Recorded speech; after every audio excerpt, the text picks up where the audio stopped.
Dan yang ketiga adalah seruan doa agar kasih Kristus diwujudkan dengan tindakan kasih dan pewartaan kabar baik di dalam masyarakat. Itu dibandingkan dengan Matius 22 ayat 37 sampai 39 mengenai kasih. Saudaraku, dalam sejarah gereja kita, kesatuan gereja ini semakin erat. Dan dengan goncangan-goncangan yang terjadi, kita percaya bahwa Tuhan sedang mempererat juga tubuh Kristus untuk menjadi satu. Karena tidak ada kesatuan dari seluruh aras. Pada waktu kami dari Jaringan Doa Nasional membuat draft seruan doa bersama, itu disambut baik oleh 7 aras, yaitu PGI, PGLII, Injili, Pantekosta, Advent, Baptis, Bala Keselamatan, dan Gereja Ortodoks.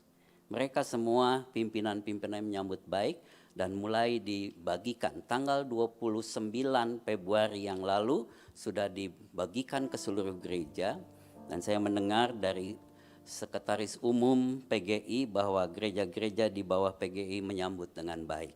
Bahkan mereka umumkan untuk mengadakan doa bersama.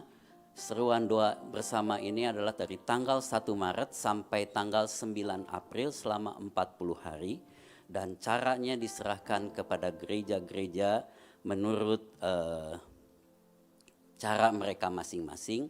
Puncaknya adalah pada waktu kita memperingati Jumat Agung tanggal 10 April. Dan Jaringan Doa Nasional juga menyerukan untuk doa bersama pada tanggal 20. Setiap tanggal 20 selama tahun 2020 ini. Setiap tanggal 20 mulai tanggal 20 Maret ini, 20 jam 20 malam ya, di sepanjang tahun 2020 diharapkan seluruh gereja-gereja bisa bersatu hati mendoakan supaya Indonesia, bangsa-bangsa keluar dari segala goncangan kemelut yang terjadi, dan supaya kerajaan Allah ditegakkan dan nama Tuhan dimuliakan. Kita semua mari kita berdoa. Pagi ini dalam kesempatan yang ada saya ingin kita membaca sekali lagi satu ayat saja dari seruan doa itu dalam 2 Tawari.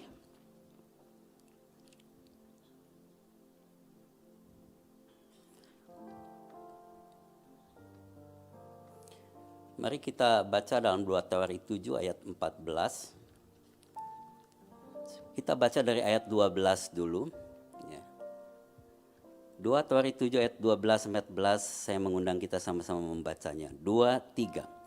Kemudian Tuhan menampakkan diri kepada Salomo pada malam hari dan berfirman kepadanya, telah kudengar doamu dan telah kupilih tempat ini bagiku sebagai rumah persembahan. Ayat 13, bila mana aku menutup langit sehingga tidak ada hujan, dan bila mana aku menyuruh belalang memakan habis hasil bumi, dan bila mana aku melepaskan penyakit sampar di antara umatku, dan umatku yang atasnya namaku disebut merendahkan diri, berdoa dan mencari wajahku, lalu berbalik dari jalan-jalannya yang jahat, maka aku akan mendengar dari sorga dan mengampuni dosa mereka serta memulihkan negeri mereka. Kita yang percaya katakan.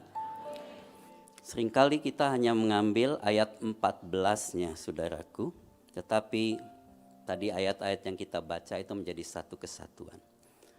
Penyebab segala kegoncangan, penyebab segala kerusakan, penyebab dari segala kematian dan tidak ada pertumbuhan. Ayat 13-nya Tuhan katakan, bila mana aku menutup langit. Jadi pada waktu Tuhan menutup langit dan tidak ada hujan yang turun, maka yang terjadi belalang akan memakan apa yang ada. Akan terjadi kerusakan. Akan terjadi perhentian pertumbuhan. buah-buah akan menjadi busuk, karena belalang akan memakan semuanya. Dan yang lebih hebat lagi, karena Tuhan menutup langit dan tidak ada hujan, maka penyakit sampar akan datang bukan kepada manusia di seluruh dunia saja, tetapi firman Tuhan katakan dia akan melanda juga atau akan melanda umat Tuhan. Tuhan akan melepaskan penyakit sampar kepada umatku, kata firman Tuhan. Kenapa?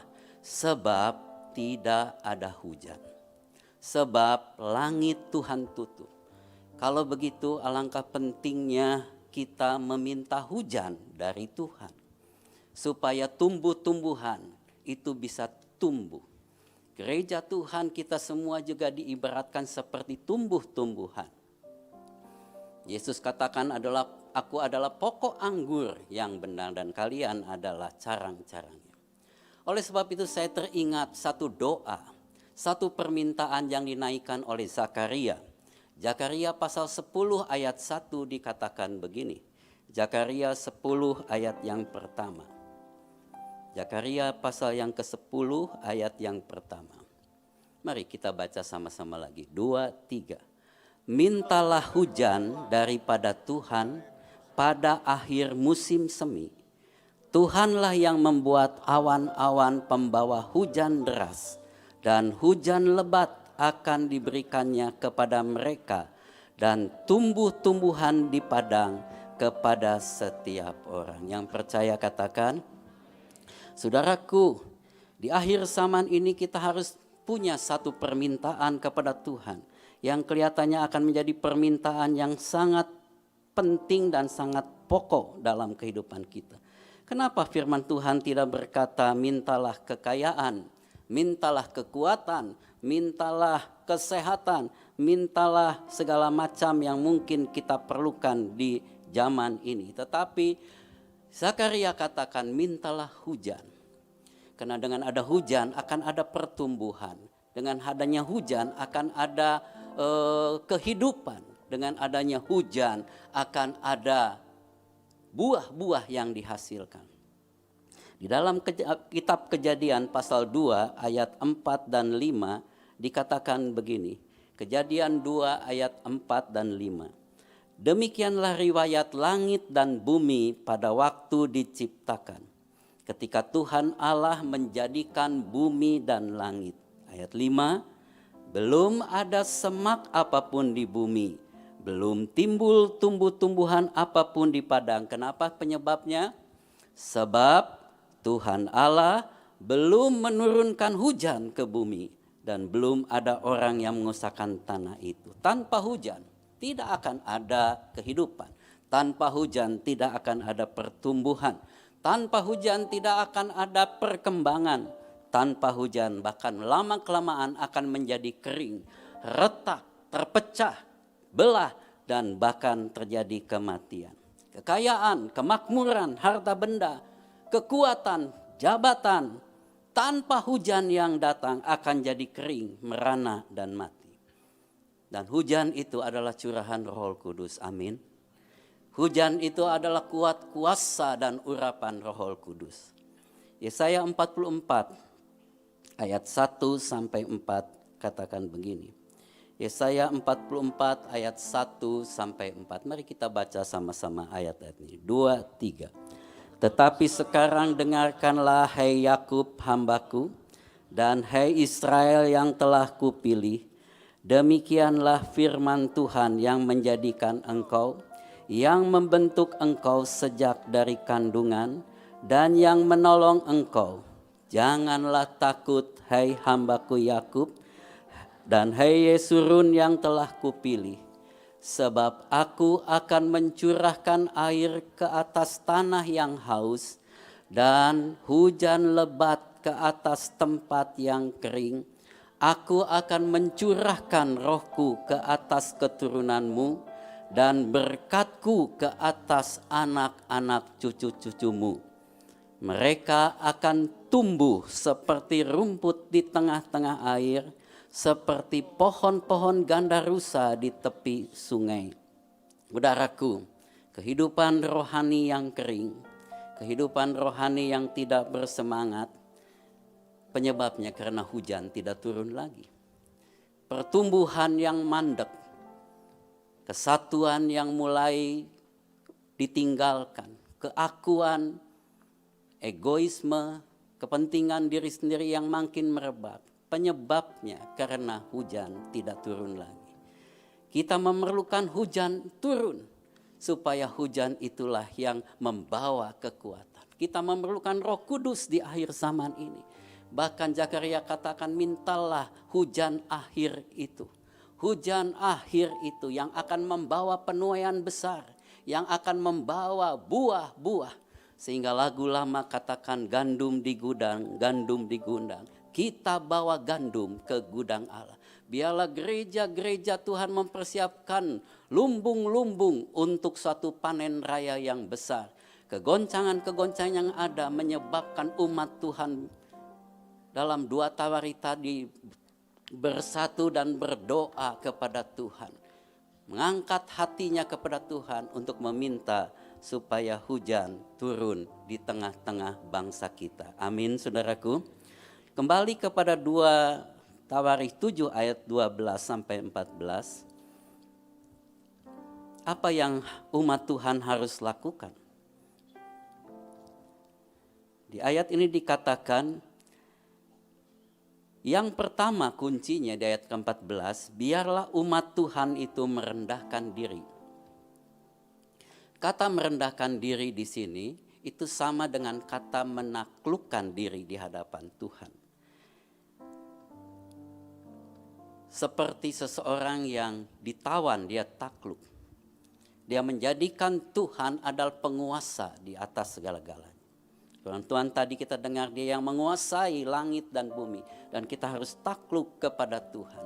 Kita merendahkan diri. Kita tidak bergantung kepada berkat-berkat Tuhan. Tapi kita bergantung kepada sumber berkat itu, kepada Tuhan sendiri. Istilah merendahkan diri juga diambil oleh Yeremia pasal 17 tentang golongan yang terkutuk dan golongan yang diberkati Tuhan. Yeremia 17 ayat 7 dan 8 bicara mengenai mereka yang diberkati Tuhan.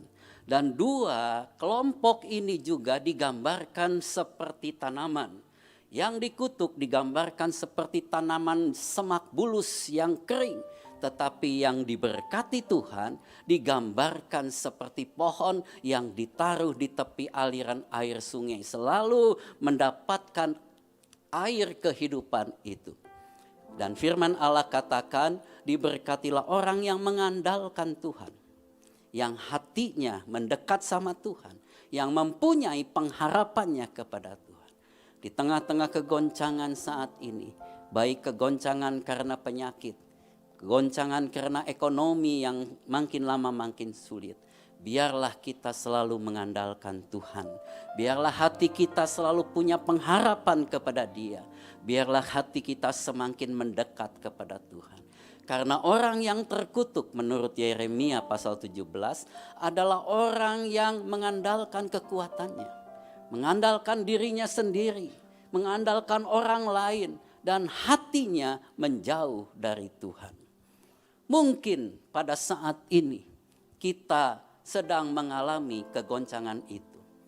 Biarlah kesempatan pagi ini adalah kesempatan yang luar biasa untuk kita datang kepada Tuhan. Menaklukkan diri kita, mengandalkan hidup ini hanya kepada Dia Sang Penguasa yang mengatur hari-hari kita dan masa depan kita. Dan taruhlah pengharapan hanya kepada Dia. Sehingga lagu katakan Yesus adalah harapanku satu-satunya.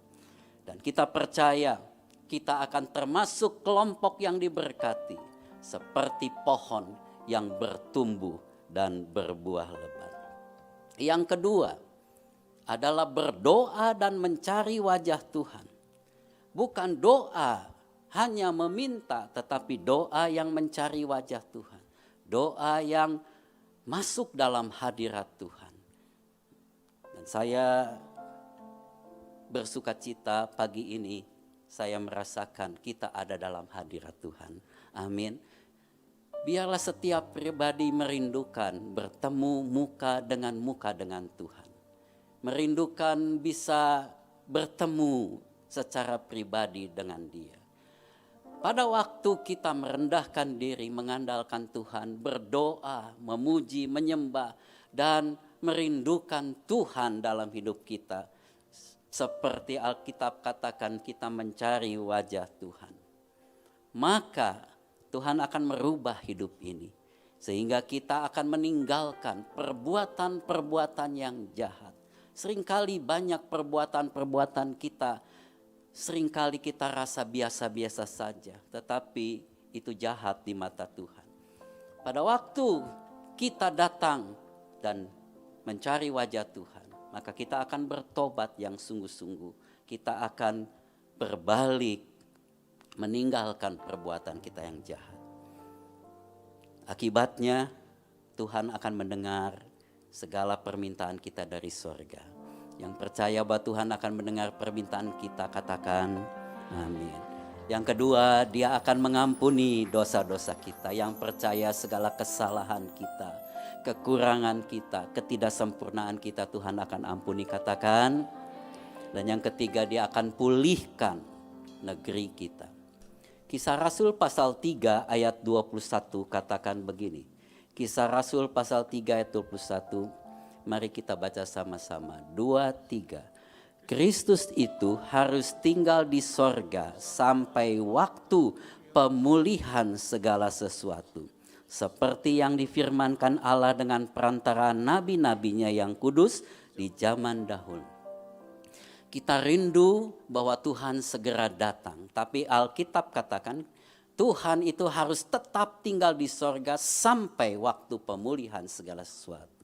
Pada waktu umat Tuhan merendahkan diri, berdoa mencari wajah Tuhan dan berbalik dari jalan-jalan yang jahat, maka Tuhan akan mendengar dari sorga dan akan mengampuni segala dosanya dan akan memulihkan kita semua. Pemulihan akan terjadi. Pada waktu pemulihan akan terjadi, akan ada satu kegerakan yang besar. Kuasa Roh Kudus akan dicurahkan. Dan pengajaran Pantekosta lama ini yang disebut hujan akhir yang lebat. Di mana tanah-tanah yang kering mulai menghasilkan tanaman-tanaman, rumput-rumput mulai bertunas, pohon-pohon bertunas, sehingga seluruh dunia penuh dengan kemuliaan Tuhan. Beri kemuliaan Tuhan, haleluya. Ayat yang terakhir Yakobus 5 ayat yang ke-18. Yakobus pasal 5 ayat yang ke-18. Lalu Elia berdoa pula, dan langit menurunkan hujan, dan bumi pun apa saudaraku, mengeluarkan buahnya. Kiranya bumi kita, Indonesia, Medan, gereja-gereja di Indonesia mengeluarkan buahnya. Marilah kita minta hujan kepada Tuhan. Seringkali para nabi, para hamba Tuhan bilang apa yang terjadi di dunia nyata itu sedang terjadi juga di dunia supranatural. Jakarta dilanda banjir kena hujan besar. Saya percaya juga gereja-gereja di Indonesia akan dilanda oleh banjir Roh Kudus. Sehingga terjadi pemulihan, terjadi pertumbuhan dan buah-buah akan terjadi. Ada lagu Pantekosta lama. Sayangnya Tuhan tidak kasih saya karunia seperti Pak Bambang untuk menyanyi. Lagu itu sangat sederhana, tapi dinyanyikan di tahun 60-an, 70-an dengan semangat oleh orang-orang Pantekosta. Lagu itu kata-katanya kirim hujan, kirim hujan, kirim hujan akhir. Hanya itu kata-katanya. Ada yang bisa? Saya coba menyanyi dengan suara saya yang pas-pasan ini, ya. Kalau bisa diajar, mari kita nyanyi ini lagi. Kirim hujan, kirim hujan, kirim hujan akhir. Kirim hujan, kirim hujan, kirim hujan akhir. Sama-sama. Kirim hujan, kirim hujan, kirim hujan akhir. Kirim hujan, kirim hujan, kirim hujan akhir. Mari kita berdiri. Kirim hujan, kirim hujan, kirim hujan akhir. Kirim hujan, kirim hujan, kirim hujan akhir. Haleluya. Kirim hujan,